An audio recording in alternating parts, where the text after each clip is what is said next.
Hello, my dear students. This is civics, and yesterday we start the chapter. So last time we talk about the results of assembly elections in Himachal Pradesh, और आपने जाना था कि किस party को कितने सारे एमएलए मिल जाएं, हाफ से ज़्यादा, टोटल सीट से हाफ ज़्यादा, तो वो अपनी गवर्नमेंट वहाँ रूल कर सकते हैं, रूलिंग पार्टी बन सकते हैं। ठीक है, तो ये मैं कल आपको समझा ही रहा था। फिर एक यहाँ पे एक मतलब बताने के लिए आपके पास मतलब आपके लिए मेरे पास ये है कि जब इलेक्शंस हो जाते हैं, the MLAs belonging to the ruling party will elect their leader. अब वो एमएलए जो जीत के आए हैं रूलिंग पार्टी से हैं, समझिएगा आप इस बात को, जिसने सबसे ज़्यादा विधायक जीते हैं, वो इलेक्ट करते हैं अपने लीडर को, who will become the chief minister, जो कि चीफ मिनिस्टर बनने वाला है। किस में से?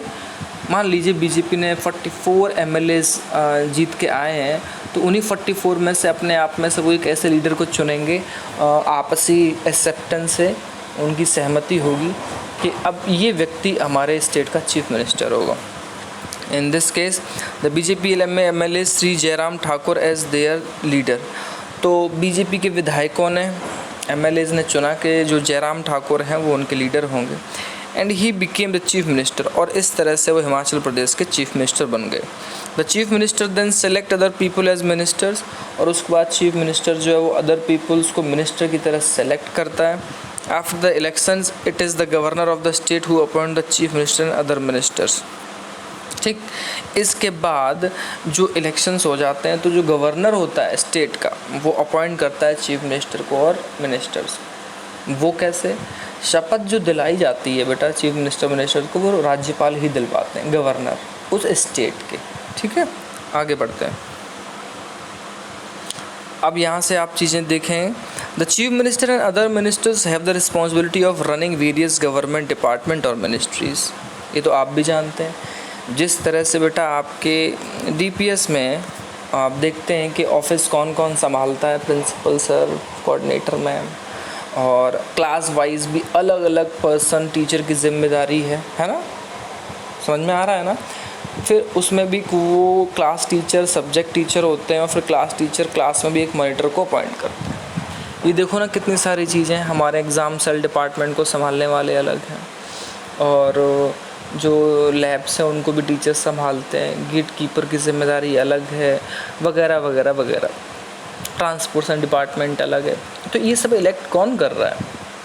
हमारे जो बड़े ऑफिशियल्स हैं। वैसे ही बेटा स्टेट में डिपार्टमेंट्स और मिनिस्ट्री के लिए जो मिनिस्टर्स बनाए जाते हैं, they have separate office. Legislative assembly is a place where all the MLAs whether from the ruling party और the opposition meet to discuss various things.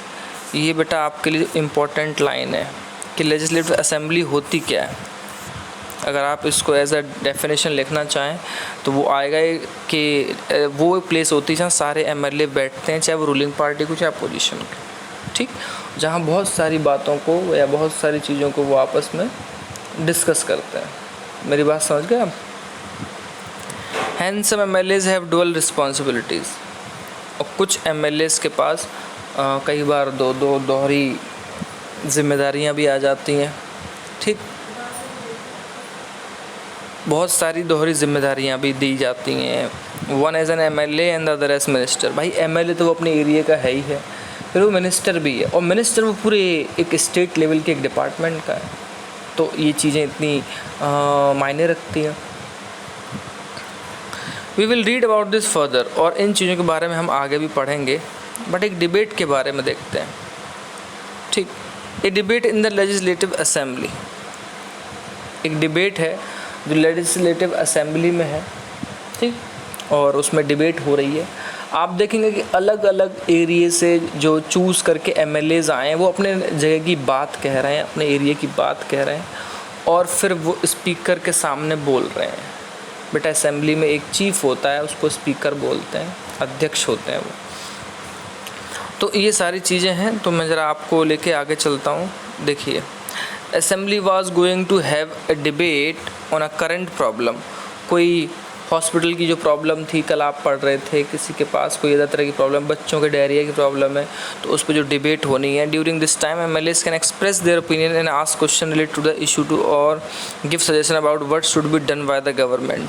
अब बात ये होती है कि इस टाइम में एमएलएस अपने बात को रखते हैं, अपनी राय रखते हैं, क्वेश्चन पूछते हैं, इशू को लेके सजेशन देते हैं कि क्या होना चाहिए गवर्नमेंट के ज़रिए, क्या नहीं होना चाहिए, क्योंकि गवर्नमेंट जो रूलिंग में होती है बेटा, उसकी रिस्पॉन्सिबिलिटी सबसे पहले होती है, क्योंकि आप चुन के आए, जनता ने आपको चुना है।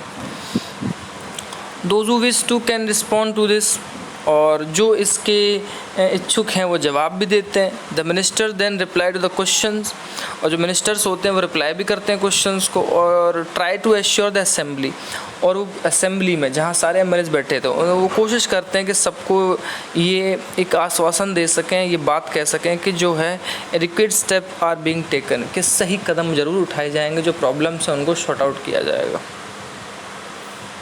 ओके, अब हम लोग ना यहाँ पे थोड़ा सा देखेंगे, एक बार ज़रा पढ़ते हैं।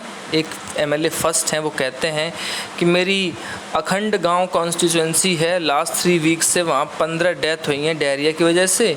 तो मुझे लगता है शर्म की बात है गवर्नमेंट के लिए कि उसने कोई सिचुएशंस को, सिंपल प्रॉब्लम को, डायरिया को अच्छे से हैंडल नहीं कर पाया, जबकि वो अपने आप को चैम्पियन की, टेक्नोलॉजी की चैम्पियन घोषित करती है सरकार का मानना है कि हम टेक्नोलॉजी में बहुत आगे हैं।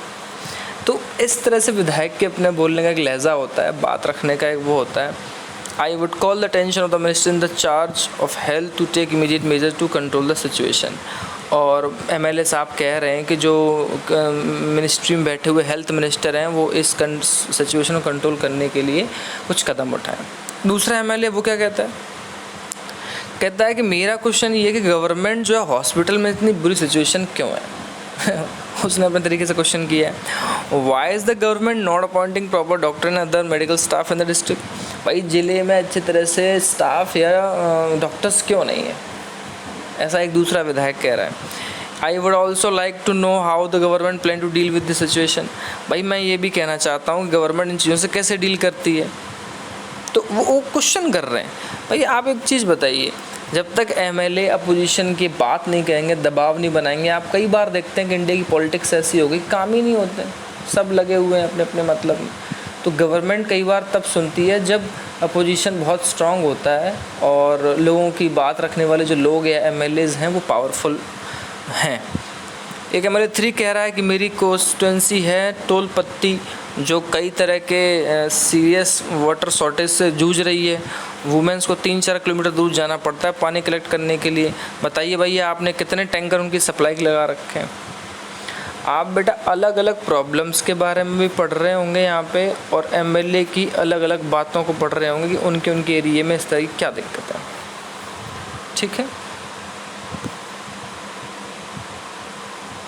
एक एमएलए 4 है, वो कहता है कि हमारे जो कलीग्स हैं वो एक्सग्रेटिंग कर रहे हैं प्रॉब्लम को, गवर्नमेंट ने बहुत अच्छे कंट्रोल किया हुआ सिचुएशन को, ORS पैकेट डिस्ट्रीब्यूट किए हैं वगैरह वगैरह। अब ये वो एमएलए है जो पार्टी के, रूलिंग पार्टी के साथ वाला है कि अरे ये तो विपक्षी दल के विधायक हैं, ये तो इस तरह की बातें करते रहते हैं, गवर्नमेंट ने बहुत अच्छे स्टेप उठाए हैं, बहुत अच्छे से सिचुएशन को संभाला है, ये तो बदनाम कर रहे हैं। एमएलए 5 है, क्या कह रहे हैं देखिए ज़रा। कहते हैं कि हमारे पास पूरा फैसिलिटीज़ हैं हॉस्पिटल्स में, there are hospital do not have a doctor, do not medical staff appointed for last years. वो उसका कहना है कि 1 साल से अपॉइंटमेंट नहीं हुए, बुरी हालात है हॉस्पिटल्स। तो डॉक्टर्स क्यों लीव पे जा रहे हैं, ये बहुत शर्म की बात है। मुझे लगता है सिचुएशन बहुत बुरी होने वाली है। हम कैसे मान लें कि ORS के पैकेट सभी इफेक्टेड एरिया में बांट दिए गए। तो देखिए ना, जो सरकार ने बोला फिर अपोजिशन भी कहेगा, ये बेटा गवर्नमेंट को चलाने का तरीका है कि असेंबली में बैठने के बाद वो एक दूसरे से बात करते हैं, क्वेश्चंस का जवाब देते हैं। ये तरीका सबसे ज़बरदस्त है। आप इन चीज़ों को महसूस कर रहे होंगे, आप छोटे हैं अभी, लेकिन आपको एक चीज़ का तो समझ में आ ही रहा होगा कि ये तो वैसे क्वेश्चन होते हैं जैसे कई बार घर में 5-6 मेंबर्स हों और मम्मी पापा पैसे का हिसाब किताब पूछ लें, कुछ वैसे ही है।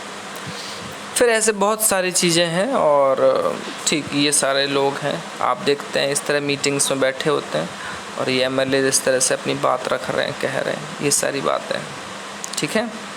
और यहाँ से थोड़ा स्टार्ट करते हैं बेटा। उसमें लिखा हुआ है कि अब आप डिबेट असेंबली में हो रही थी उसके बारे में पढ़ रहे थे, जो मेंबर्स हैं डिबेटिंग में वो एक्शन ले रहे हैं या नहीं ले रहे हैं गवर्नमेंट में, ये भी हम देख रहे थे। कैसे भाई, जो रूलिंग पार्टी का उसने कहा नहीं हमने तो ORS के घोल भी बंटवाए हैं, हमने मेडिसिन भी बंटवाई है, प्रॉपर तरीके से पानी भी जा रहा है। फिर दूसरे विधायक कहते हैं कि नहीं अपॉइंटमेंट नहीं हुआ है, तो एक एक्शन नहीं लिया गया या लिया गया, वो उस तरह की बात हो रही है। ये इसलिए क्योंकि MLAs जो होते हैं वो एक साथ रिस्पॉन्सिबल होते हैं, जो वर्क कर रही है गवर्नमेंट उसके लिए MLA ही रिस्पॉन्सिबल है। In common usage the word government refer to the government department various ministers who head them. अब यहाँ पे गवर्नमेंट किस चीज़ को बेटा वर्ड यूज़ किया जाता है बताइए? उन डिपार्टमेंट को या उन मिनिस्टर्स को जो कि वर्क कर रहे हैं सरकार में। तो आप जब सरकार में वर्क कर रहे हैं तो आप सरकार हुए। ओवरऑल हेड जो चीफ मिनिस्टर होता है वो मतलब इस चीज़ के लिए कई सारे तरह से जिम्मेदार है, और ये एग्जीक्यूटिव पार्ट होता है गवर्नमेंट का। कौन? Chief minister. MLAs होते हैं वो गेट टुगेदर होते हैं असेंबली में, लेजिस्लेटिव असेंबली में, जिसे लेजिस्लेचर कहते हैं। ये पॉइंट आप ज़रूर नोट कीजिएगा ऑल MLAs से लेके, कि MLA जहाँ पे गैदर टुगेदर होते हैं, असेंबल होते हैं लेजिस्लेटिव असेंबली में, उसको लेजिस्लेचर कहते हैं। They are the ones who authorise and supervise their work. ठीक, ये सब एक दूसरे की सहमति से बेटा वर्क करते हैं और उसको वैलिडिटी देते हैं, यानी कि सही काम करने का ये हक रखते हैं और इनके पास पावर होती है। ठीक है, तो ये सारी चीज़ें हैं। वर्किंग ऑफ द गवर्नमेंट पे आ जाइए, थोड़ा सा समझ लीजिए इसको। असेंबली ही सिर्फ वो प्लेस नहीं है जहाँ ओपिनियन एक्सप्रेस किए जाते हैं काम के लिए, और गवर्नमेंट जो है उसको डिमांड रखती है। आप ये चीज़ें न्यूज़पेपर TV चैनल्स के ज़रिए देखते होंगे, और बहुत सारे ऑर्गेनाइजेशन होते हैं जो रेगुलरली टॉक करते हैं गवर्नमेंट के बारे में। अखबारों में, TV पे डिबेट होती हैं। वैसे आजकल की डिबेट तो डिबेट नहीं है, ऐसा लगता है लड़ाई कर रहे हैं, दूसरे को मारने पीटने पे उतारू हो गए।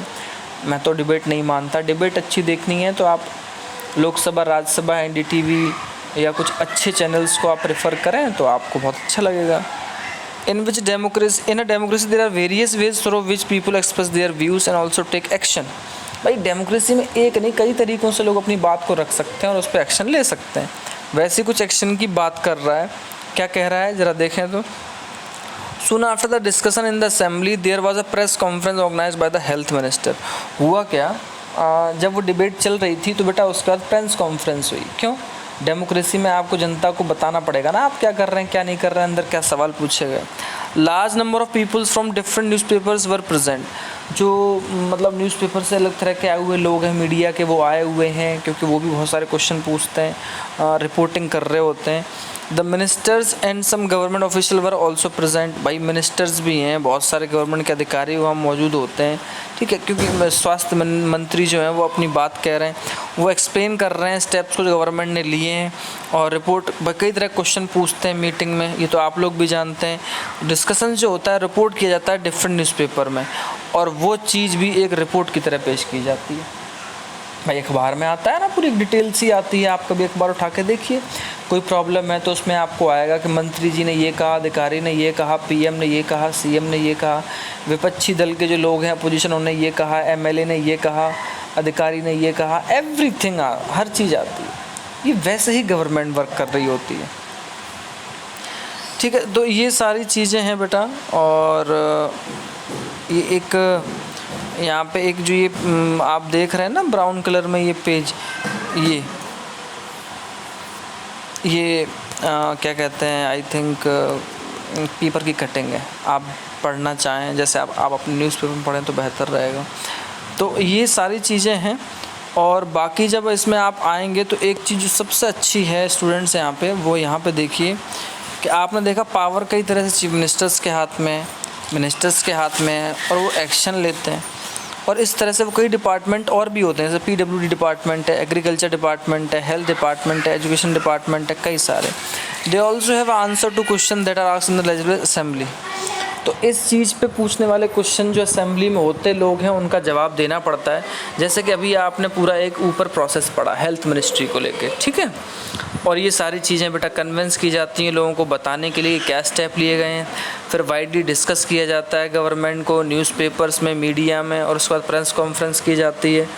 तो ये बहुत बड़े तरह की चीज़ें आती रहती हैं। ठीक है।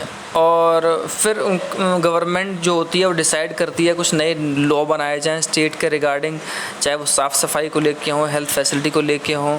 और जैसे एग्जांपल दिया है कि म्यूनिसिपल कॉरपोरेशन को कंपलसरी किया है कि यहाँ पे ना हर जगह टॉयलेट होने चाहिए शहरी इलाकों में, लोग बाहर सड़कों पे पेशाब करने के लिए गंदगी ना फैलाएं। तो ये स्टेप जब गवर्नमेंट आती है तो लोग उन चीज़ों को, पब्लिक टॉयलेट्स को यूज़ भी करते हैं। बट इंडिया में बेटा कई बार ऐसा होता है कि पब्लिक टॉयलेट बनी होने के बाद भी लोग उसको यूज़ नहीं करते। रीज़न, वो अंदर से इतना गंदा कर देते हैं कि फिर इंसान उसको यूज़ ही नहीं करता है, फिर वो बाहर गंदगी करते हैं। It may also ensure that health worker is appointed in every village, और इसके लिए ज़रूरी है कि हेल्थ वर्कर को मतलब अपॉइंट किया जाए, वो उसको जिम्मेदारी दी जाए और वो थोड़ा देखभाल करे इन चीज़ों को। This act of making law on certain issue is done in the legislative assembly of each state, और ये जो है हर स्टेट की असेंबली में इस तरह की चीज़ों को, इश्यूज़ को उठाना चाहिए और उस पर इस तरह से काम करना चाहिए। तो ये अच्छा रहेगा, ठीक, क्योंकि जब आप 8th में आएंगे ना तब आप पार्लियामेंट के बारे में पढ़ेंगे, पार्लियामेंट किस तरह से पूरी कंट्री के लिए लॉ बनाती है। अभी तो असेंबली है जो सिर्फ ईच स्टेट के लिए इशू लॉ पे बनाती है, ठीक है, ओके। और इसमें ऐसा क्या है अच्छा पढ़ाने के लिए, अब जैसे देखिए यहाँ पे ये कुछ डेमोक्रेसी में लोग इकट्ठे हुए हैं। अब आप देख रहे होंगे बैनर लिए हैं, लोग इकट्ठे हैं, ये शायद कुछ जनसंख्या या कुछ उस तरह की बात कर रहे हैं, लोग इकट्ठे हुए अपनी बात रखने के लिए। तो ऐसे प्रोटेस्ट करने की भी अपनी एक चीज़ सोसाइटी में देखते हैं आप। बस ये वॉलपेपर प्रोजेक्ट है और ये छोटी छोटी चीज़ें हैं, चैप्टर यहाँ फिनिश होता है। आप देखते हैं सरकारी स्कूलों के बच्चे हैं जो कई तरह के प्रोजेक्ट्स में लगे हुए हैं, बच्चों ने कई सारी चीज़ें बनाई हैं। यहाँ पे कुछ इस तरह के चीज़ें बनाई कि रेवेन्यू कलेक्ट कैसे होता है। ये केंद्रीय विद्यालय गाज़ियाबाद से किसी ने वॉलपेपर तैयार किया है, आप भी ऐसे तैयार कर सकते हैं जब आपका मन हो, लेकिन ये आप बिना गाइडेंस के मतलब नहीं बना पाएंगे, तो जब हम बताएं तब आप बनाइएगा। चैप्टर स्टूडेंट्स फिनिश हो गया है और जो इसके क्वेश्चन आंसर हैं आप देखते हैं कि ये वाले तो 1-2 तो आपने कर रखे हैं, बाकी के जो क्वेश्चन है ना छोटे छोटे वो हम आपको ऐसा PDF फॉर्म में भेजेंगे।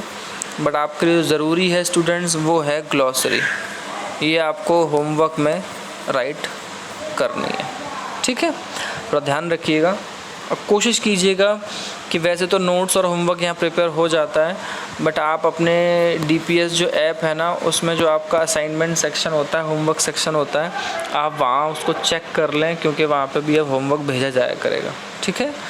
Okay students, thank you, have a nice day.